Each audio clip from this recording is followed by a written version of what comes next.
Hola. Aquí estamos. Ok. Vamos a ver, ¿quién sabe quién es Charles de Gaulle? Cuidadito y me van a decir que es el aeropuerto en París.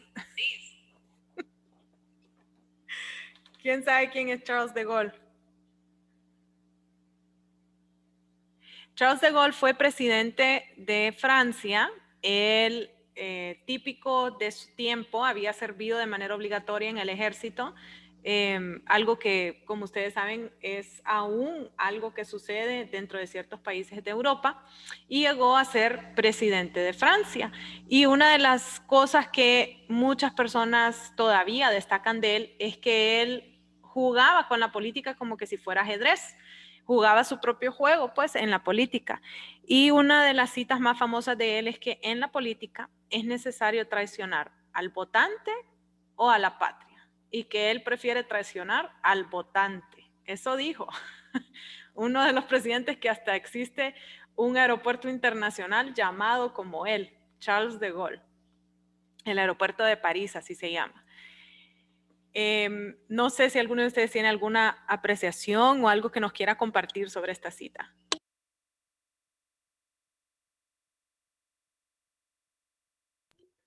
Hola.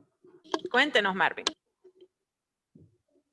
Generalmente es lo que sucede, abogada y compañeros. Es decir, los políticos, como dijo usted, hacen su andamiaje político y hacen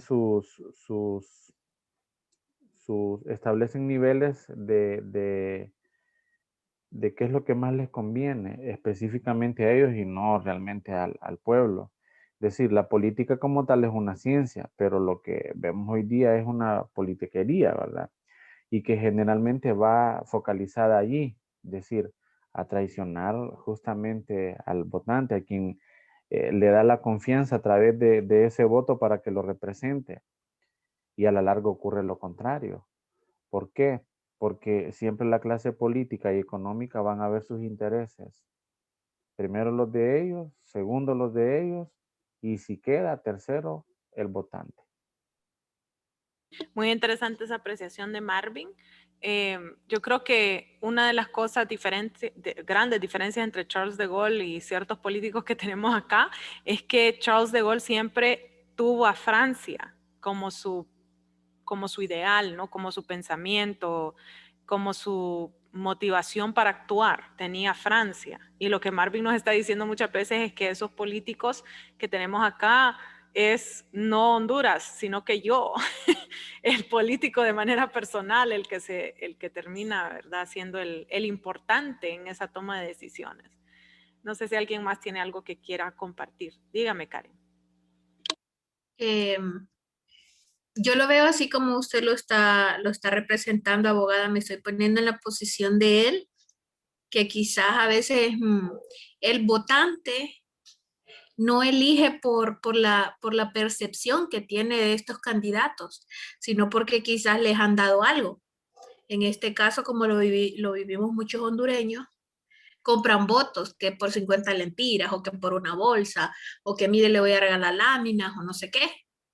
Entonces, quizás en la percepción de Charles era de que mejor defiendo la patria, la defiendo de tal manera de que voy voy a ver hacia el futuro, a ver esa patria que yo quiero en un futuro, aunque los votantes no quieran verla de esa manera o quieran cambiarla. Entonces, la percepción que él tenía me parece interesante en el sentido de que él prefería mejor traicionar a los votantes que traicionar a su patria. Porque a veces nosotros como votantes no buscamos a veces ese interés en defender nuestra propia patria, sino en decir, ay, es que este político me prometió tal cosa. Entonces vámonos con él. Y quizás habiendo otros, como lo decía el compañero en clases anteriores, hay muchos candidatos políticos que tienen mucho que ofrecer, pero quizás no lo vemos bonito o lo vemos de un partido que no es al nuestro, que no pertenece a nuestro partido. Esa es mi participación. Muy interesante lo que nos dice Karen, es algo que estoy viviendo yo ahorita, que varios de mis alumnos están corriendo en puestos especialmente de diputados que no son de mi partido. Y yo les digo, mire, lo máximo que puedo hacer yo, porque yo voto por mi partido, ¿verdad? En las primarias. Entonces yo les digo, lo máximo que puedo hacer yo es escoger bien esos 23 que me tocan hacer a mí, ¿verdad? En el Congreso, para que ustedes puedan conformar un buen equipo, para que puedan trabajar bien. Eso es lo máximo que puedo hacer yo en este momento. Y una vez que llegamos, pues ahí es donde está el votante informado, donde está el votante que hace voto de castigo y después tenemos el votante de plancha, o sea, tenemos diferentes votantes. Al final del día lo que ellos necesitan es ganar. Esa es la realidad. Al final del día ellos necesitan ganar para poder hacer los planes que ellos tengan, o sea, poder ejecutar esos planes, pero para poder ganar yo necesito esos votos. Ya una vez con los votos, pues vamos a ver qué hacemos. Y Charles de Gaulle decía que lo que teníamos que hacer era justamente lo mejor para nuestra propia patria. Para eso deberíamos de hacer lo mejor, decía Charles. No para mí, sino que para la patria. Entonces, bien interesante cómo pensaba Charles. Bueno, ayer estábamos hablando acerca de los métodos heterocompositivos. Nos quedamos justamente en que los abogados son los protagónicos en ambos procesos heterocompositivos, tanto el arbitraje como la jurisdicción. Ahí fue que nos quedamos. ¿Qué era lo que nos hacía falta comentar? Nosotros sometemos el conflicto que tenemos, ya sea en ese momento o que tuvimos en el pasado, para que sean ellos los que lo solucionen, ese conflicto. Obviamente, vuelvo y repito, no se va a resolver la controversia. Lo que sí podemos resolver es el conflicto. Y bien habíamos dicho, el conflicto que está sucediendo ahorita o que sucedió en un pasado. Entonces necesitamos someter ese conflicto a terceros para que sean ellos los que lo van a solucionar. ¿Por qué? Porque como habíamos hablado ayer, ya nosotros estamos enemistados, ya no nos queremos ni ver pintados, como decimos en Honduras, sino que lo que queremos es que ya se terminen las cosas, que ya nos diga quién ganó y quién perdió o qué fue lo que yo gané y qué fue lo que yo perdí. Y lo último que tenemos que decir sobre estos métodos es que son conocidos también como métodos impuestos. Y la razón por la cual se conocen de esa manera es porque lo que solucionen los juzgadores va a ser obligatorio. ¿Ok? Entonces, eso de que es obligatorio que yo siga lo que se resolvió es lo que hace que sea un método impuesto. ¿Sí? Muy interesante esa parte. Entonces existen dos, de eso estábamos hablando, justamente empezamos a hablar de eso ayer, dos métodos heterocompositivos, y cuando hablamos de esos dos métodos tenemos el arbitraje y tenemos la jurisdicción. Muy importante que ustedes sepan que el arbitraje y la jurisdicción existen a nivel interno, pero en este momento nosotros estudiamos ya lo que existe a nivel interestatal, o sea, afuera de Honduras. Pueden tener características que son comunes al nivel interno como al nivel interestatal, pero esto está específicamente redactado para el nivel interestatal. Empezamos primero diciendo que el arbitraje es un método de solución alterna, legalmente hablando, y es la más fuerte de todas. ¿Sí? Eso es tanto en lo interno como a nivel internacional, interestatal. Es un método de solución alterna ¿a qué? A la jurisdicción. A esa es la alternativa a la jurisdicción y es la más fuerte de todas las soluciones alternas. Lo segundo que tenemos es que puede ser uno o varios árbitros que van a ser electos por las partes. Esa elección por las partes va a depender mucho del número de árbitros, quién es el que va a elegir. Entonces, si solo tenemos uno, pues entonces nos tenemos que poner de acuerdo. Sin embargo, a nivel interestatal es rarísimo, pero demasiado raro que solo exista un árbitro.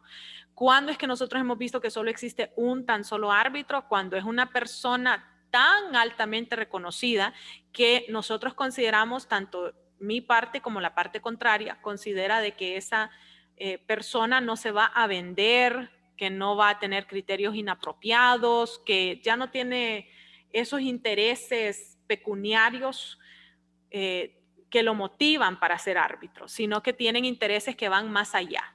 Le importa más la reputación del árbitro que el dinero que pudieran adquirir por fallar de una manera u otra. Usualmente lo que tenemos es como mínimo 3 árbitros. Como les digo, un número mágico que tenemos a nivel interestatal es el número 9. No sé por qué, pero gusta mucho ese número 9. Usualmente lo que hacemos es que cuando hay 9, 4 eligen de un lado, 4 eligen del otro y se elige un neutral. Y ese neutral lo puede elegir el centro donde nosotros estemos o lo puede elegir uno de una persona que nosotros hemos elegido como parte neutral que puede opinar sobre nuestro caso. Entonces, ejemplo de algo que ha sucedido, van a universidades y preguntan, ok, ustedes que son la número 1 en el mundo sobre derecho internacional comercial, por ejemplo, ustedes que son el número 1, ¿a quién nos recomiendan como un profesional del derecho que pueda ser ese neutral? Esto en dado caso que nosotros no estemos en un centro constituido, sino que estemos constituyendo algo solo para la causa que se va a ventilar. Entonces, eso es usualmente lo que pasa. Buscamos un académico para hacer ese neutral, una persona que tenga renombre, que haya escrito libros, que sea increíblemente reconocido por su inteligencia, o inclusive que sea increíblemente reconocido porque no le gusta el pleito, sino que le gusta ser alguien que quiere resolver, no alguien que quiere cometer más atrocidades, ¿verdad? En estas cuestiones. Como les digo, los árbitros, por regla general, son abogados. En cuestiones internacionales, por regla general, los árbitros van a ser abogados. Podemos tener uno de los muchos árbitros que no sea abogado, ¿ok? Eso también lo podemos tener. Ejemplo, podemos elegir yo 4 abogados, la contraparte elegir 4 abogados y el neutral lo elegimos como un experto en medicina, porque estamos hablando de una cuestión médica de Israel donándole vacunas a Honduras, por ejemplo. Les estoy dando un ejemplo, no es que estoy diciendo que eso va a ser malo, toco madera de que eso en todo momento vaya a resultar bien, ¿verdad? Pero ya hemos tenido problemas en el pasado en donde un estado ha donado vacunas a otro y las personas que reciben esas vacunas donadas, dicho sea de paso no pagadas, tienen efectos adversos debido a los componentes que tienen esas vacunas. Ejemplo clásico es lo que pasó cuando Estados Unidos, y este es un caso de la vida real, Estados Unidos donó unas vacunas para niños en Guatemala, ¿ok? Cuando le ponen las vacunas a los niños en Guatemala, empiezan con ciertos problemas en donde no desarrollaban. O sea, tenían 14 y 15 años y todavía no desarrollaban, tenían cuerpo de niño, sí eran un poquito más altos que el niño común, pero no había menstruado la niña y el varoncito pues todavía seguía hablando como niña y no le salían los pelitos y en la parte superior de su labio y esas cosas que son muy características de desarrollar. Cuando hacen la investigación, se dan cuenta de que dentro de la vacuna venía un exceso de estrógeno. Y resultó que la población a la cual le aplicaron esta vacuna era casi enteramente aborigen. Entonces se da un gran conflicto entre Guatemala y Estados Unidos de América, porque, ¿por qué usted donó vacunas que eran para una enfermedad que sin embargo venían llenas de hormonas? O sea, ¿cuál es la finalidad? Y lo que resultó era que quedaron estériles estos niños, tanto niños como niñas quedaron estériles. Hay también un caso muy famoso en donde Estados Unidos le compró leche en polvo a una compañía gringa y la compañía gringa adentro de la leche en polvo, quiero que se imaginen eso, adentro de la leche en polvo lanzó testosterona en polvo y resultó justamente de que esa leche que se dio en ciertos países africanos y en ciertos lugares de América Central, gracias a Dios no en Honduras, dejó a todas las comunidades enteras estériles. Entonces, también otro conflicto. Entonces, en esas cuestiones, nosotros los dos podemos venir y decir, vamos a nombrar un árbitro que sea especialista en medicina o que sea especialista, ejemplo, un farmacéutico, un químico farmacéutico, podría hablarle de los componentes, cosas que pues nosotros podemos medio saber, pero no entendemos a profundidad como abogados. Dígame, Marvin. Ahorita en Europa hay 2 países, uno de ellos es Bélgica, que suspendió la aplicación de la inyección de AstraZeneca, porque han detectado que está produciendo coágulos de sangre en las personas. Entonces han hecho una suspensión para investigar qué es lo que ha pasado por ahí. Comento esto por el ejemplo que usted puso de Guatemala, y porque lógicamente ahorita el tema es de las inyecciones contra el COVID, ¿verdad? Entonces que eso es una moda en todos los países a nivel mundial, pero que está teniendo repercusiones en determinadas poblaciones. Es correcto, y fíjense que dígame. Perdón, y solo para recalcar lo que dice el compañero, es la misma vacuna que viene para Honduras, y ese es un problema porque está creando trombos, el cual puede llegar al corazón y puede matar a una persona. José, antes de seguir, qué lindo ese bebé que tiene de foto. Antes de que sigamos, está bello ese bebé. Gracias, es mi hijo mayor, que hoy tiene 11 años, abogado. Qué bello que esté ese baby. Ya me hizo sonreír. Gracias. Eso es número 1. Número 2, las vacunas que tenemos aquí, en estos momentos, la única que tenemos acá es la que donó, bueno, la que está para aplicarse, es la que donó Israel. Vamos a tener 2 millones, sí, vamos a tener 2 millones y pico más que compramos al gobierno de Rusia, que es la vacuna Sputnik. Y según tengo entendido, la que vamos a comprar posteriormente va a ser la de Johnson & Johnson. Sin embargo, abogada, perdón, pero dicen, abogada, perdón, que dicen que la de AstraZeneca el sábado ingresa al país. 36,000, vienen sí. 36,000 inyecciones. Pero la que nos vamos a poner la mayoría de nosotros es la Johnson & Johnson. Pero imagínese que se va a aplicar esta a personal médico. Sí. Entonces, y a los profesores y alumnos en segundo plano. Imagínese, y allá en Europa la están rechazando justamente por lo que comentó Smith.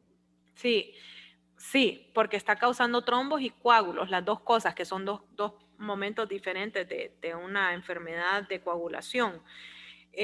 Pero algo que les quiero comentar es que si ustedes tuvieron COVID y fueron asintomáticos, uno de los grandes peligros es ponerse la inyección. Eso es algo que nadie nos había dicho y que yo me enteré hoy, literalmente hoy, porque si usted se pone la inyección y usted tuvo COVID asintomático, lo que va a hacer la inyección es que le va a desarrollar los síntomas. ¿Están escuchando bien esa parte? Eso espero. O sea que antes de ponerse cualquier vacuna, háganse los exámenes, a ver si tienen los anticuerpos.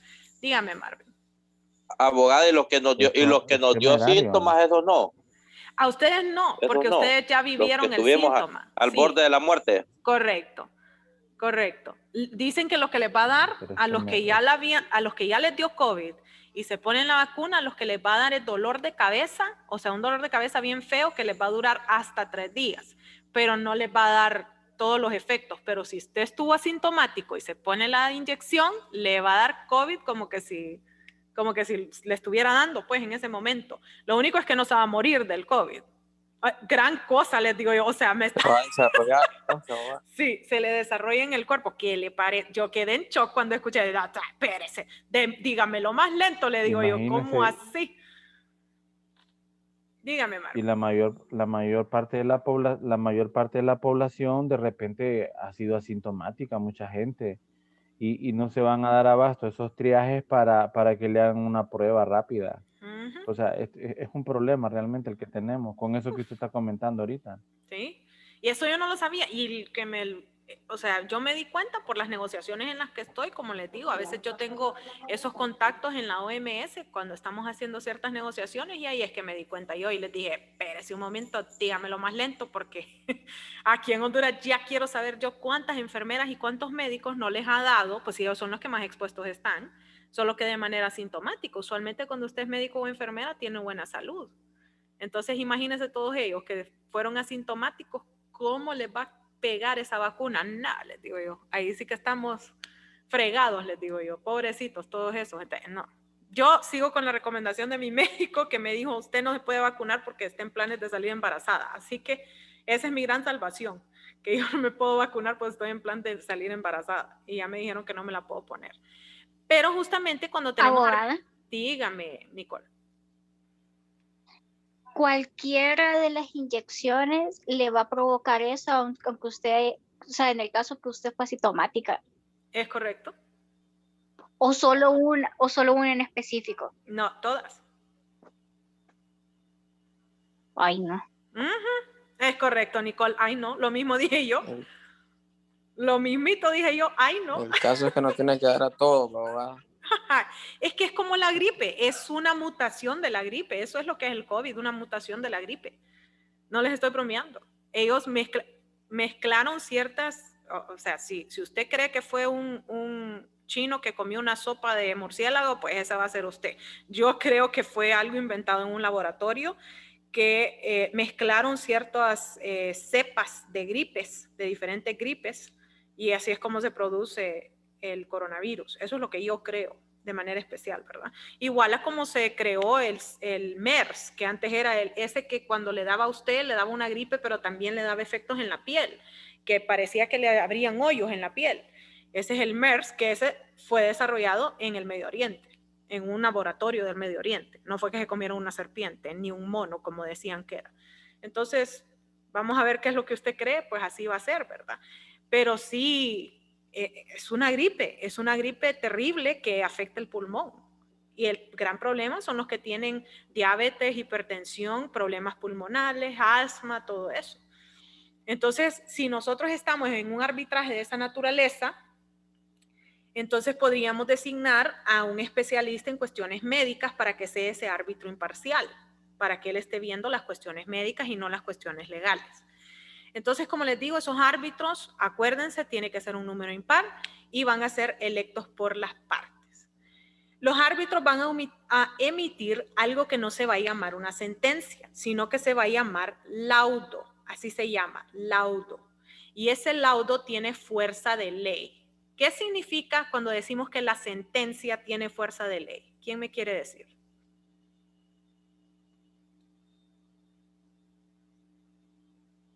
Hello, ustedes. ¿Qué significa que una sentencia tiene fuerza de ley? ¿Qué es cosa juzgada, abogada?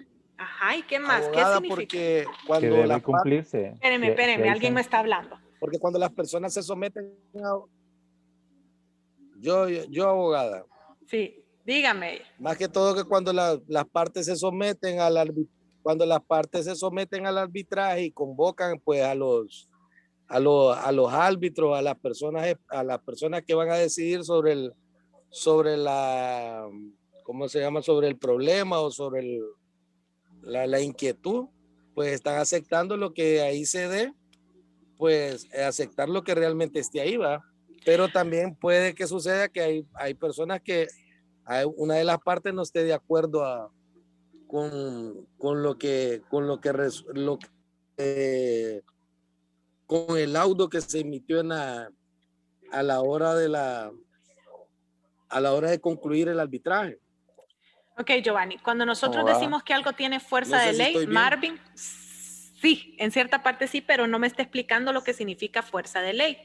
Entonces, dígame, Marvin, ¿qué significa fuerza de ley?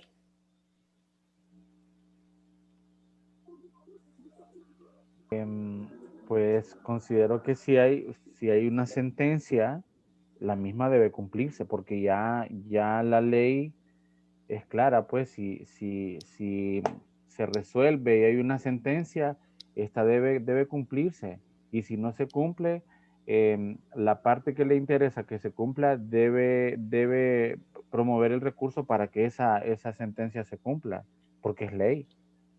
Ok, Abogada. hemos llegado. Dígame, Florentina, creo que me va a hablar ahorita.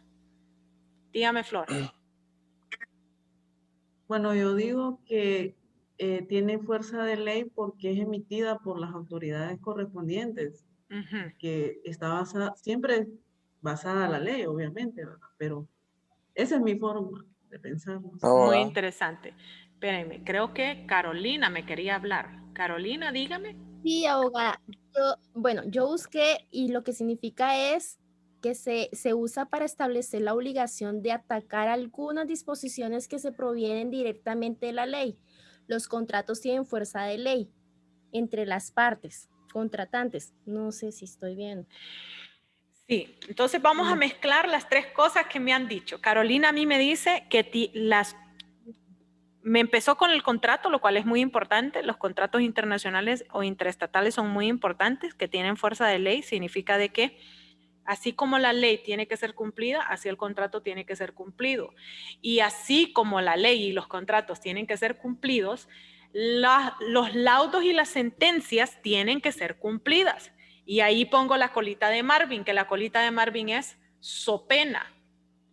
¿Sí? Eso me dijo Marvin a mí, que si no se cumple, usted va a tener consecuencias. Eso es lo que significa fuerza de ley. Si usted no cumple algo, van a haber consecuencias. ¿Ok? Entonces, eso es lo que significa fuerza de ley, que en caso de laudo tiene que ser ejecutado. Eso es lo que significa que tiene fuerza de ley. Ese laudo obligatoriamente va a ser ejecutado. La única ventaja, y quiero que se la graben porque ustedes van a escuchar un montón de gente que no tiene nada que ver con arbitraje o que quieren promocionar el arbitraje de alguna manera.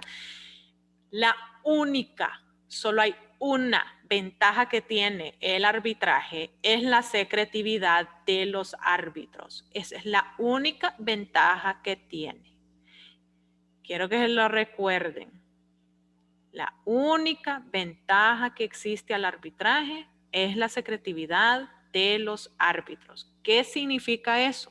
Que yo como árbitro nunca, jamás puedo decir ni que fui árbitro en una causa, ni cómo lo resolví, ni por qué. Me pueden poner el laudo arbitral enfrente de mi cara y decirme, esa es su firma, abogada Laura, y yo lo que voy a decir es, no tengo comentario, porque yo estoy obligada a guardar el secreto, yo como árbitro. Ahora, si Honduras, que fue una de las partes en ese arbitraje, quiere revelar ese laudo arbitral, entonces él puede ir y revelarlo. Pero yo, Laura, como árbitro, jamás puedo revelarlo. Lo único que yo puedo decir es, no tengo comentario. Pero usted es árbitro, sí, yo soy árbitro. Y usted participó en esta causa, no tengo comentario. ¿Y sabe quién participó? No tengo comentario. ¿Y sabe quiénes fueron los abogados? No tengo comentario. ¿Y en qué ley se basaron? No tengo comentario. O sea que esa es la única respuesta que un árbitro puede dar. Él no puede decir no.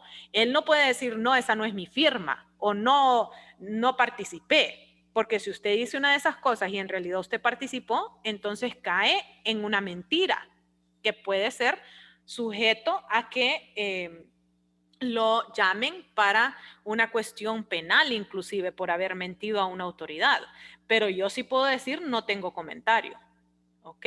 Inclusive ante un juez, si un juez a mí viene y me pregunta ¿y usted participó en este arbitraje?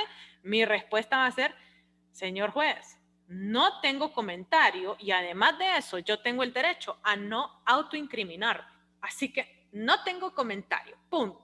¿Ok? Entonces, eso es bien importante. Nosotros como árbitros, ese es uno de los mayores entrenamientos que tenemos, a aprender a decir no tengo comentario. Dígame, José. Entonces, en ese caso, cuando un juez a usted le dice X pregunta y usted le dice no tengo comentario, no entra en desacato, porque si una persona como incorriente, un juez le pregunta, tiene que contestarle. No, porque primero que todo, yo tengo el derecho a no autoincriminarme. Eso es primero que todo. Y segundo que todo, yo tengo la obligación de guardar un secreto. Por ende, cuando son cuestiones específicas de si yo he sido un árbitro, que si esa es mi firma en un laudo arbitral o cuestiones de esa naturaleza, mi respuesta siempre tiene que ser no tengo comentario. No tengo comentario. Es así de sencillo. Dígame, Marvin. Es que yo creo que el hecho de decir no tengo comentario no está afirmando ni tampoco está negando. Es correcto. Lo deja ahí, lo deja en término neutro.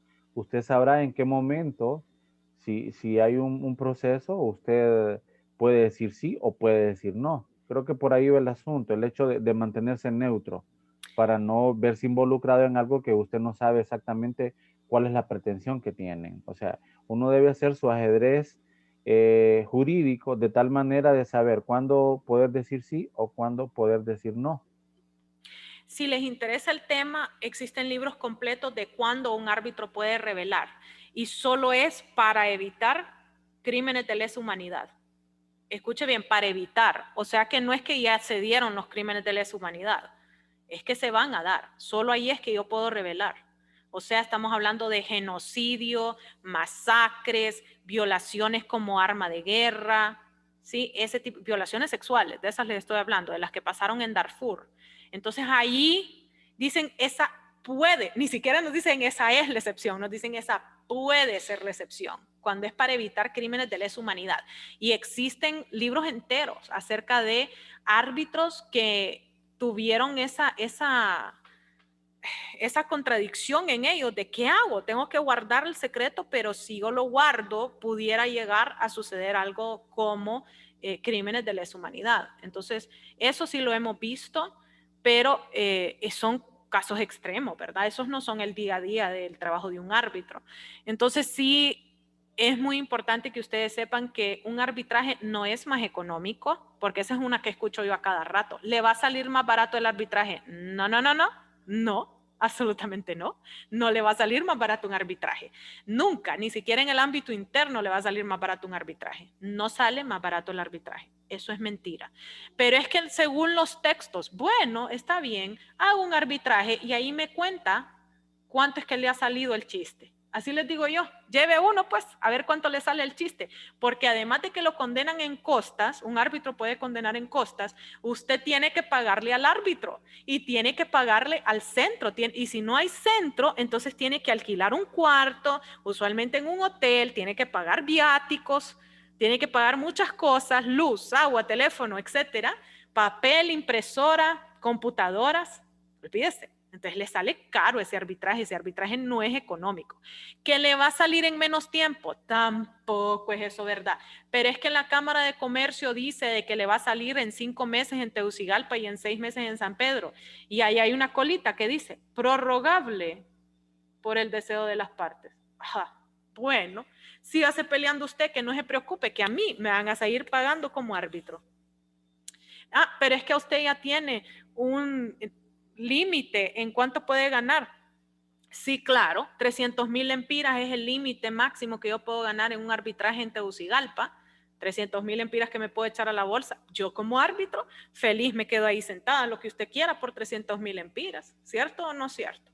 Y además de eso, me tiene que pagar el cafecito, me tiene que pagar el transporte, me tiene que pagar los viáticos, muchas cosas me tienen. Ah, fíjese que ya se me arruinó la computadora y es la computadora que estamos usando para el juicio. Entonces me tiene que comprar una nueva.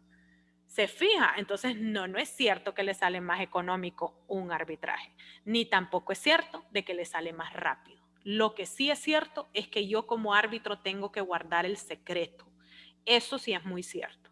Entonces esa es la única ventaja que existe.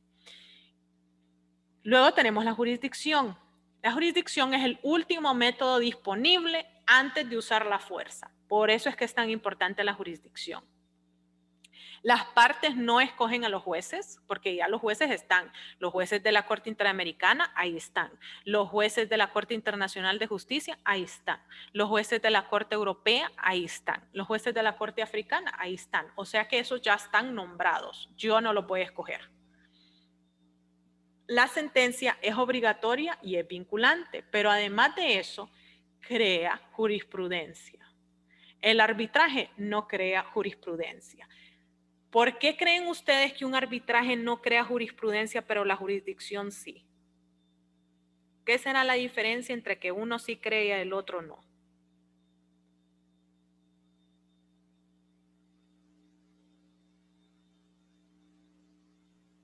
Abogada, ¿puede repetir la pregunta?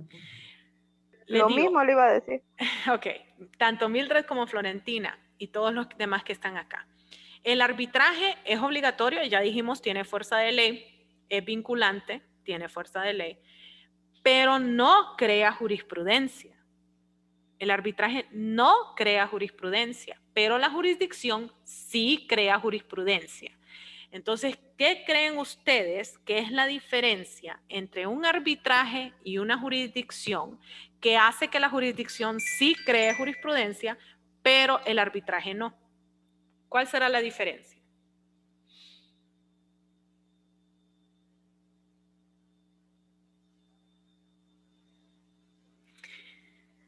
La diferencia es muy sencilla. El arbitraje, Abogada, dígame, Marvin. abogada.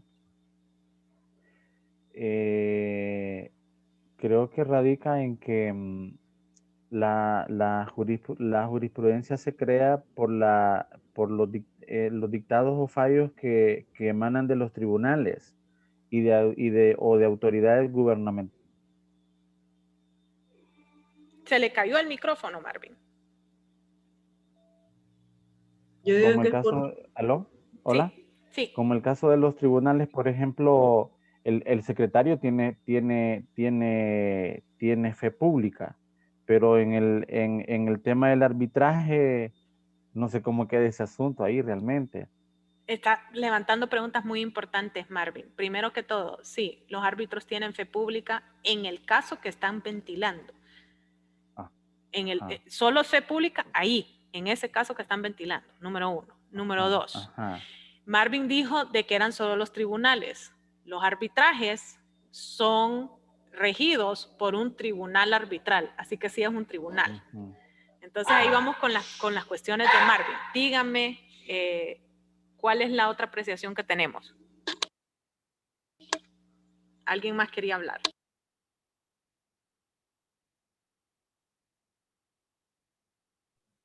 Yo digo que porque el arbitraje solo es un método de solución alterna. Ahí lo dice muy claro. Y la jurisdicción ya está establecido que son los tribunales. No sé si estoy equivocada. Es muy importante esto que ha dicho Florentina. Sí, es muy importante lo que ha dicho Florentina, los métodos de solución alterna. Sí, o sea, esa palabra es lo que nos hace tenerle un poquito de miedo a los 3 métodos de solución alterna: mediación, conciliación y arbitraje. Y me dice Florentina nuevamente tribunal. Es que el arbitraje es regido por un tribunal, el tribunal arbitral. Sí, entonces sí hay tribuna. Sí. Entonces, ¿cuál es la diferencia entre uno y el otro? La diferencia está en la secretividad. Si yo tengo algo secreto, ¿cómo voy a crear jurisprudencia? Si nadie conoce ese laudo, ¿cómo va a formar parte de una jurisprudencia? ¿Podría formar parte algo secreto de una jurisprudencia? No, porque no se conoce de ese caso. Correcto, Karen. Entonces, la razón por la cual los laudos arbitrales no crean jurisprudencia es porque los laudos son secretos a menos que una de las partes lo revele. Miren qué interesante esa partecita, ¿verdad? Entonces, a menos de que una de las partes lo revele, eso va a quedar secreto. Por eso es que no crea jurisprudencia. Pregunta del millón. ¿Cuándo un Estado va a utilizar un arbitraje y cuándo un Estado va a utilizar una jurisdicción? Y la respuesta es muy sencilla y radica en la secretividad. Yo voy a utilizar un arbitraje cuando quiero que la causa sea secreta. Yo voy a utilizar una jurisdicción cuando quiero que sea público. Entonces, cuestiones territoriales, cuestiones fronterizas, ahí usualmente yo les digo, vayan a la jurisdicción. Porque en la jurisdicción usted necesita que todo el mundo y su abuelita y también el perro del vecino se dé cuenta cuál es la nueva línea de demarcación.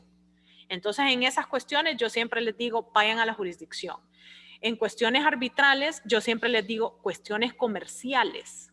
Ahí usualmente es mucho más importante que exista el secreto, porque en cuestiones comerciales de un pleito entre, imaginémonos, Pemex, que es el que vende el petróleo, le vende petróleo a Honduras, a la Comisión Reguladora, y tienen un problema, será bueno que todo Honduras se dé cuenta, Honduras, El Salvador, Nicaragua y la abuelita y el perro del vecino, se den cuenta de que hay un problema de cuestiones petroleras entre México y Honduras. Y la respuesta usualmente va a ser no va a ser bueno. Exacto, no. Dice Marvin, no es saludable. Entonces, en cuestiones mercantiles, usualmente yo les digo, vayan a un arbitraje. En cuestiones territoriales, claramente deberíamos de ir a cuestiones jurisdiccionales, instancia jurisdiccional. Existen muchos más ejemplos que nosotros podríamos dar de cuándo llevarla a una y a otra, pero la regla general que yo en mi vida tengo es esa. Cuestiones comerciales, váyase a un arbitraje. Cuestiones de fronteras, váyanse a la jurisdicción. Y el resto podemos alegar cuál tendría más virtudes. Sí, va a depender mucho de cuál de mis colegas les hable de esto. Ellos van a decirle una o la otra. ¿Tienen preguntas sobre los métodos heterocompositivos? Abogada. Dígame, Marvin. ¿Cómo se maneja el arancel en esto del arbitraje? Si es en una cámara de comercio, la cámara dentro de su reglamento interno tiene el arancel. Si es en una cuestión donde no vamos a ir a una de las cámaras, sino que vamos a ir, por ejemplo, a la Corte Internacional de Justicia o vamos a ir al Tribunal Arbitral de la OMC, ellos también tienen ya el arancel dispuesto. Entonces, solo es de ir y buscarlo. Como les digo, existen aranceles que van desde cuestionables puestos en lempiras, que son el arancel que hay en la Cámara de Comercio del Cortés y en la de Tegucigalpa, es en lempiras, a los que están puestos en dólares, que tenemos Cámara de Comercio de Panamá, por ejemplo, Panamá, ¿sí? O sea, la ciudad de Panamá, que queda en Panamá, esa la calculan en dólares. En El Salvador, todas las cámaras de comercio la calculan en dólares porque está dolarizado. Todo en Estados Unidos está dolarizado, obviamente. En Europa se maneja en euros y en cuestiones del Banco Centroamericano de Integración Económica se maneja en una moneda que no sé si ustedes han escuchado de ella porque nunca ha circulado, solo es en teoría. La moneda se llama el centro. Así se llama esa moneda en las cuestiones de integración económica. El centro, así se llama. En la Unión Europea, como les digo, es con euros, excepto todas las cuestiones que tengan que ver con Inglaterra o el Reino Unido, en donde se ven libras esterlinas. Sí, entonces depende. Cada uno de los centros decide la moneda y cada uno de los centros determina cuánto es que va a ganar el árbitro, cuánto se le va a dar al centro, inclusive, por agua, luz, teléfono, etcétera. Renta de equipo, todo eso. Entonces, cada centro lo estima. ¿Alguna otra pregunta? ¿No? ¿Estamos bien? Muy ok. bien, El lunes, dígame. Estamos claras. Check. Claro. El lunes yo vengo a mi examen, así que estudian las diapositivas, estudian los videos y me vienen con todas las preguntas, toda la batería de preguntas que ustedes quieran hacerme, las vamos a evacuar el día lunes. A partir del día martes queda abierto ya su examen, yo lo dejo abierto 3 días, recuérdense de eso, por cualquier problema que ustedes puedan tener, luz, agua, teléfono, etcétera, yo no sé, lo que ustedes necesiten, ¿verdad? Queda abierto 3 días el examen. ¿Sí? Entonces, cualquier otra cosa, pregunta, alguna duda, con gusto se la evacúo el lunes para que ya quede en Gillette para el martes. Y el lunes vamos también a platicar. Abogada, dígame, José. Disculpe que le interrumpa. ¿Nos va a mandar las diapositivas igual como las mandó el periodo pasado, así todas completas? Ahorita mismo se las mando. Gracias. Ahorita están ya subidas a la plataforma, excepto las citas que vemos en la clase, que esas yo las voy agregando de acuerdo a lo que está sucediendo, pero ya están en la plataforma. Sin embargo, yo ahorita terminando la clase se los mando a ustedes por vía del WhatsApp. Abogada, Mabel Merino les saluda. ¿Cómo está, Mabel? Yo muy bien, gracias a Dios. Abogada, yo hay varias clases que yo no estuve, pero estoy buscando en el chat lo de la grabación de la... Me retiro, abogada. Sí, buenas noches, Marvin. Pero como antes lo mandaba el chat y ahora reviso no lo está mandando, o sería yo que no reviso bien. No, toda la lista de reproducción La lista de reproducción está en la descripción del grupo, pero ahorita yo les mando las diapositivas y les mando, ahorita voy a subir esta grabación, y les voy a mandar la lista de reproducción para que ustedes puedan ver lo que han perdido, ¿sí? Ok, muchas gracias, A abogada. la Buenas orden. noches. Buenas noches. Buenas noches, abogada. Buenas noches, muchas Buenas gracias. noches, abogada.